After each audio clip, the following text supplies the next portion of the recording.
When it comes to the way I'm going to fight Canelo Alvarez, one thing I know for a fact, the fight is not going to last 12 rounds. It's not going to happen. So when it comes to me fighting for Saul Alvarez and being prepared for him, I'm 110% prepared for Saul Alvarez. But this is my show. This is my day. This is what's going to happen. When I knock him out in the first round, I'm going to look at everybody. I'm going to look at the whole crowd. What a right hand from George Kambosos and the takeover. When I do what I got to do, I'm going to say, yeah, I am that and more. Boxing fans, welcome back. It's going to be a fight. Tyson, and you know it. You hit me, I'm going to kill you. I'm going to kill you. He's going to know that he done signed the wrong contract. Come Saturday, I'm going to Gennady up. I have just one question. Amen. Are you serious right now? It's cool.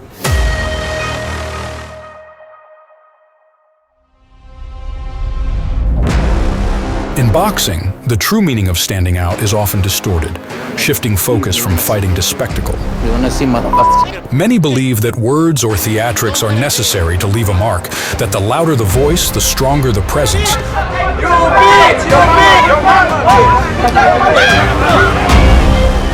But history has proven that greatness is not always loud. It is precise, deliberate, and often silent. As the fight draws near, press conferences, interviews, and promotional events kick off, and that's when the fighters take center stage, not just with their skills, but with their personalities. You know who the fuck you are. The fuck you mean I want to be like you? How I want to be like you? Come on, man. I'm the face of boxing. In these moments, we see it all. Different personas, contrasting attitudes. On one side, there are the humble warriors, the ones who step into the spotlight with quiet confidence, their focus locked solely on the challenge ahead. They don't seek to dominate the conversation or steal the show. He faking like he don't understand English, but after I came up December 14th, he's gonna speak English. Their actions speak louder than any words. Fighters who embody a silent strength, a rare breed who lets their fists tell the story, who remind us that in the end it's not the noise that matters, but the impact left behind. Crawford has made history. But these fighters prove that actions speak louder. In this video, we'll take you through 4 moments where the smack talk didn't go as planned. Fight enthusiasts, get ready for another thrilling presentation of the boxing code.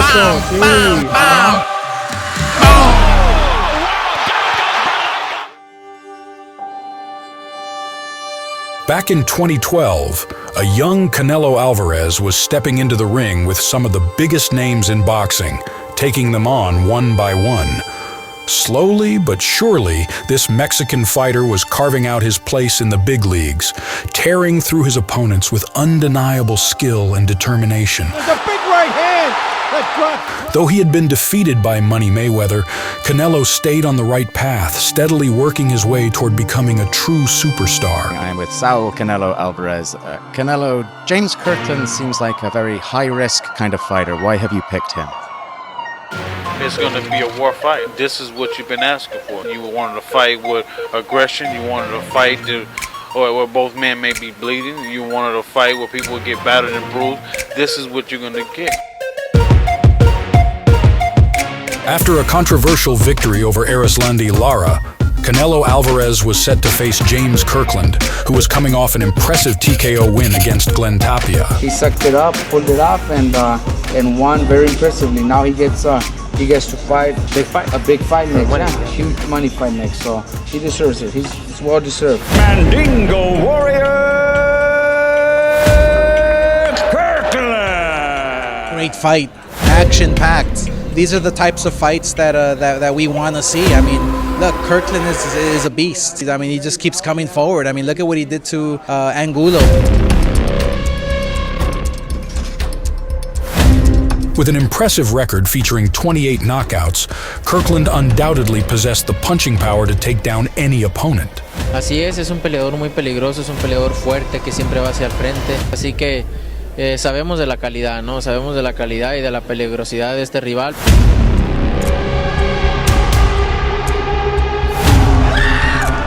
We especially have to thank Saul Canelo Alvarez, who wanted to come to Houston, Kirkland, who accepted and wanted this fight. I know with determination, sacrifice, and true will that I can overcome everything. Houston, we got a problem on May the 9th because the beast is going to be loose. This should be a fight. Yeah, this one right here. What is James' mindset, do you think, coming in? I mean, James is a killer. He got some of those same demons Mike had. Why is James not talking now? Why is he refusing to talk to me? Because he's going to say the wrong thing. Because he's thinking like a killer. Everybody gave me the Tyson momentum and that name because my style was kind of like his.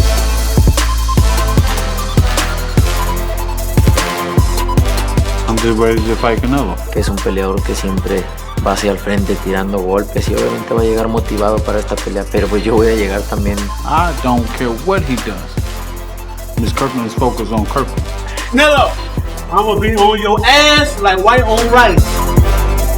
If he don't get an early knockout, if it goes past 4 or 5, Red Boy better watch out. If he goes in them deep waters, that's when James gets stronger.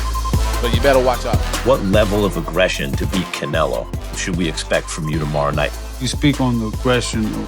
I told my team the other day, I say, I want to be on him so close, it's going to feel like we're I want him to smell my breath, smell my tension. If I haven't showered in 3 days, I want him to smell the musk. I want him to smell and understand that I'm here for a dog fight. Kirkland wants to show him I want to drag your ass through the mud. After everything that has been said, there were no more words left for these fighters. The time for talking was over. Now, they would stand face to face in the ring, ready to let their fists do the talking. Kirkland was prepared to unleash his signature relentless aggression, aiming to overwhelm and dominate Canelo. Meanwhile, Alvarez had an arsenal of skills at his disposal, ready to counter Kirkland aggression and impose his own strategy. A lot of people were disappointed by the big super fight last weekend, and so a lot of people are hungry to watch a explosive fight. I can guarantee you one thing, this fight is going to be action-packed. Staying true to his prediction, Kirkland came out aggressively from the very first bell. Canelo's getting hit by Kirkland, and he's stuck in the corner. Putting pressure on Canelo, throwing powerful combinations. But the Mexican star had other plans, countering Kirkland's aggression with well-timed counterpunches. Hard right hand by Canelo.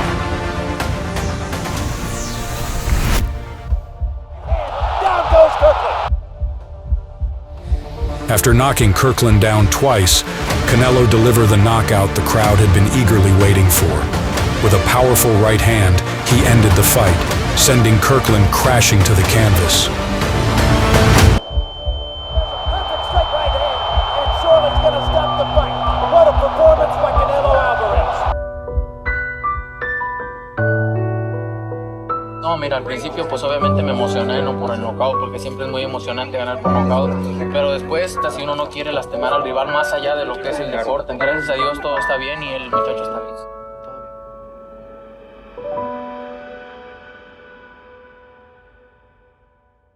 Before we continue, let me introduce you to Boxing Showtimes. It's a mobile app that gives you access to a complete boxing schedule, full undercards, personalized reminders, daily news, real-time updates, and so much more. Dive deep into fighter records and stats with detailed insights and technical analyses, participate in polls, and share your thoughts with fellow fans. The sleek design adapts to your style day or night. From buying tickets to finding venues, streaming the fights, this app has you covered. This isn't just an app, it's the boxing community you want to join. Download now and thank us later. The boogeyman of the sport right now. This guy is the most feared man in boxing. Who's scared of him though, huh? Ain't nobody scared of him. In a golden age of boxing, dominated by just a few names that would soon make their mark in history and become Hall of Famers, there emerged a fighter who would instantly become the boogeyman of the division. The most feared fighter in boxing, Triple G. With his aggressive style and devastating power, Gennady Golovkin, better known as Triple G, quickly became one of the most avoided fighters in the middleweight division. Gennady Golovkin is the hottest fighter in boxing, with 22 consecutive knockouts. How hard does Triple G hit compared to other guys you sparred or fought? I haven't sparred anybody that hits harder, and I sparred heavyweights. And He hits harder than a heavyweight. Yeah, and it's a different type of power. You know, it's not like a snapping power. This is a thump, but it's more like a big push. I see him knock 4 guys out back to back. Back to back. To back. One would get out. He would drop one would get out. Another one would get in. He'd drop him. Another one. And that guy, he's a real deal. In boxing, appearances can be misleading.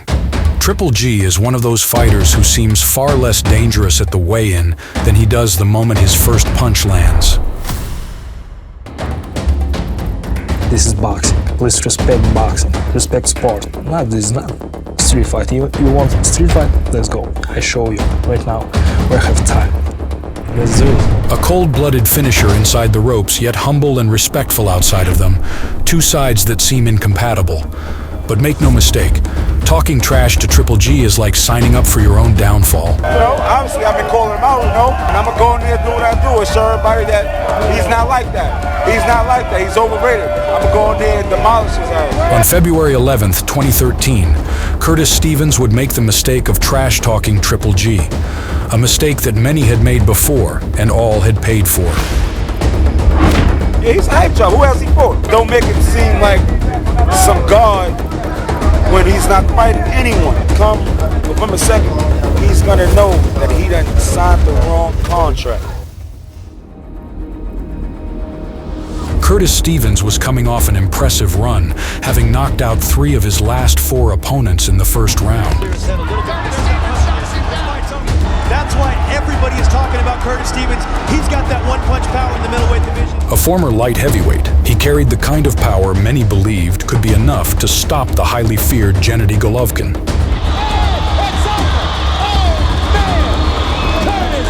I am very bad. I'm looking like a regular guy right now, and God knows. Let's see Triple G fight a top flight guy. Let's see him mix up with the top 10 of the division, alright? Did you see all the trash talking that Steven was doing? Put a coffin and Triple G in it and all He's hyping himself up and he's hyping up the fight. He's doing what he needs to do. You got a good guy and you got, or in this case, you got a good boy and you got a villain in this fight. You can't sleep on the guy. The man's got power. Abel saying I'm going to get knocked out in 3, I'm going to be hard as ever I'm going to hit. I believe Abel is writing checks that Gennady's ass can't cash. Come Saturday, I'm going to Gennady up. We came here to win the middleweight championship of the world. We're ready for a Mike Tyson opponent. That's what we're ready for. For all those who claim that Gennady is the biggest puncher, I'll just say this. Max Kellerman, where he was talking about when HBO did a punch test. Every time Curtis registered a punch, they thought the machine was broken. They came to find out that the machine wasn't broken. Curtis was breaking. And that's what's going to happen on Saturday. If he dies, he dies. He dies. Gennady only fights when waves come forward, so I believe he's gonna come meet me in the center of the ring. You know, if he does, like, you know, it should be an early night. November 2nd, I'm gonna be pulling up at JFK Airport. But I believe he's not all what he wrapped up to be, so I'm just ready to go in there and take him out. So he's no, Curtis Stevens isn't a good boy? He's not a good boy. He's big mouth. After talking big everywhere he went, promising to knock out and dominate Triple G, the moment of truth would come for Curtis Stevens. The time for words was almost over. Now he would have to back them up with his fists inside the ring. With Triple G, it really doesn't matter, like he said, whether you're a dream middleweight or a light heavyweight. Can you take his punch? Left hook goes Stevens. What Stevens didn't expect was that it would take Triple G only 2 rounds to prove that his devastating power was very real. And Stevens doesn't look all that good as he gets up. GG, he's not that big of a puncher. Wait, security check. You said Triple G is not that big of a puncher? No, he's not that big of a puncher. No, he punches hard. Curtis Stevens was just here and he told us that he wasn't impressed with Golovkin's power. Does Golovkin have power or? Golovkin definitely has power. Stevens wouldn't be like that on the floor if Golovkin doesn't have power, you know. Steven talks a lot. Stevens pinned against the ropes. Now Stevens erupts with 2 good clean shots. Though Stevens had his moments, they were quickly overshadowed by Triple G's relentless pressure. It didn't take long for the fight to become a one-sided showcase of Golovkin's power. Now Golovkin with a body shot and a right cross, and momentarily hurt Stevens. And finally, after a devastating 8th round, Stevens' corner stopped the fight. And they're gonna stop it in the corner. That's it. That face tells you everything about why they stopped the fight. Listen, Golovkin did what he did. He beat me. I'm not gonna take that away from Golovkin. But Golovkin did what he did. You know, respect to him for that.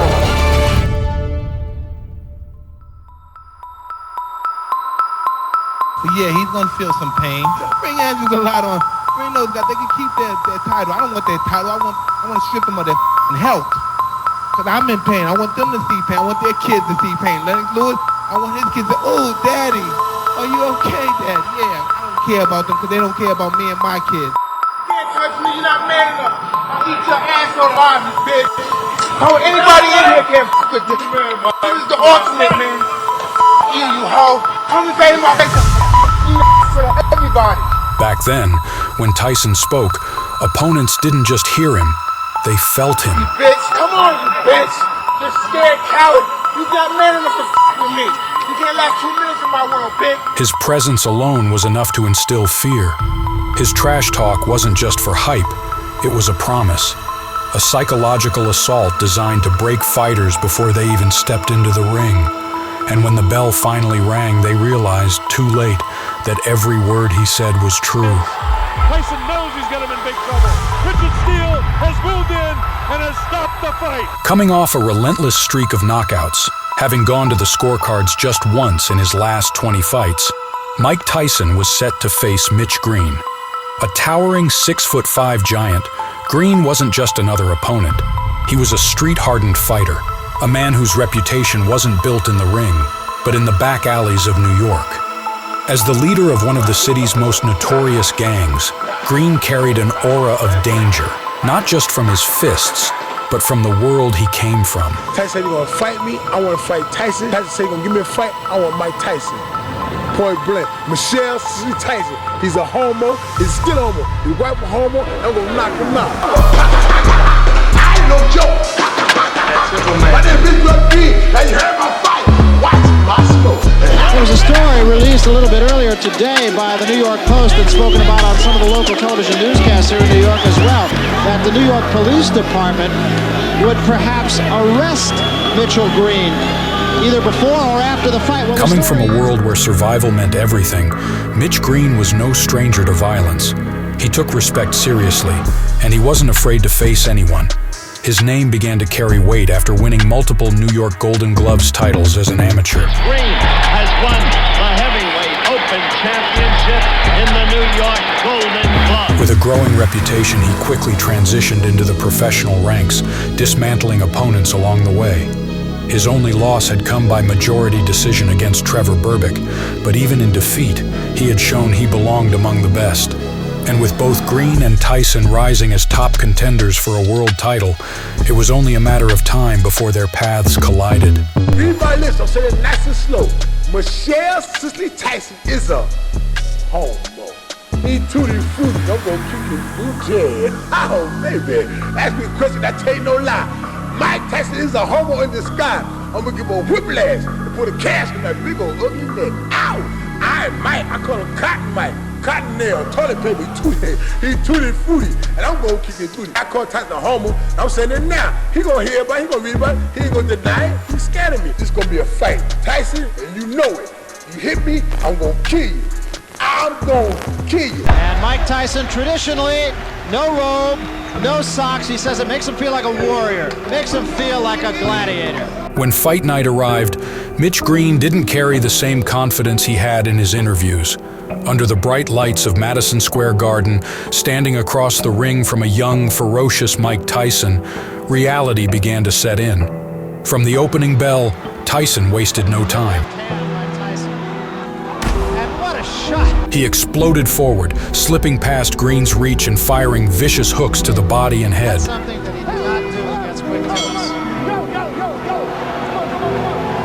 The size advantage that Green once thought would be a factor became useless against Tyson's speed and aggression.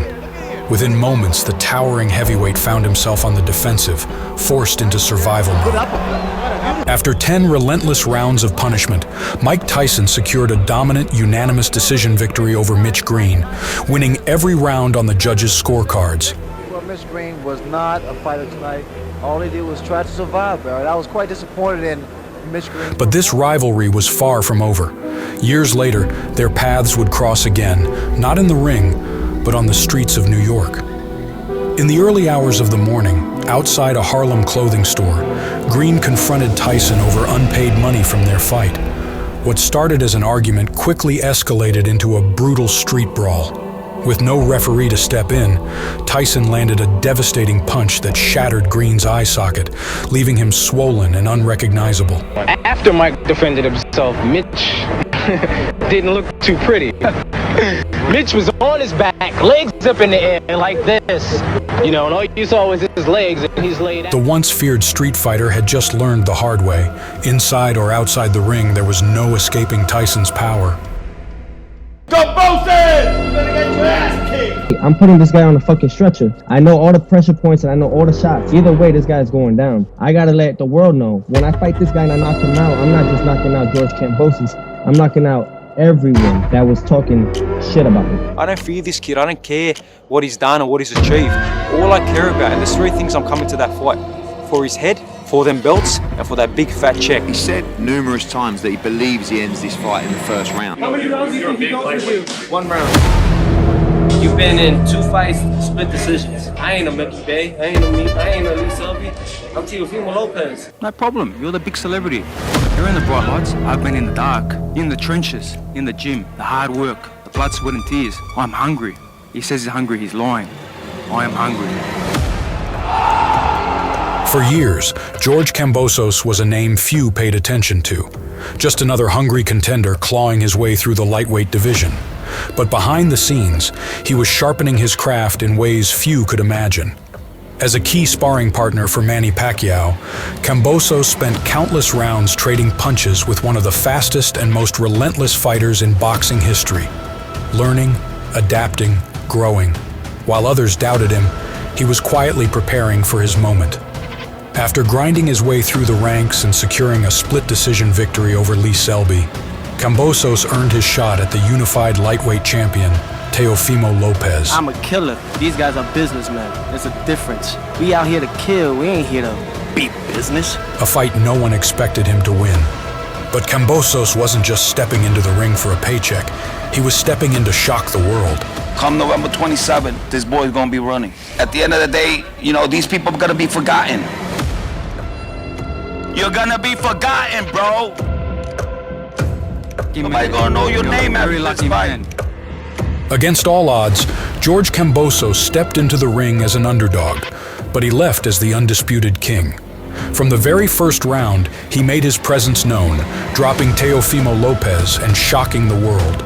Lopez fought back, even scoring a knockdown in the 10th, but Kambosos refused to break. Round after round, he outworked, outboxed, and outwilled the champion. And after 12 grueling rounds, the scorecards made it official. George Kambosos had just pulled off one of the biggest upsets in lightweight history. A fighter who was overlooked, underestimated, and counted out had just conquered the division. And on that night in the heart of New York, George Kambosos proved that belief, heart, and preparation can silence even the loudest doubters.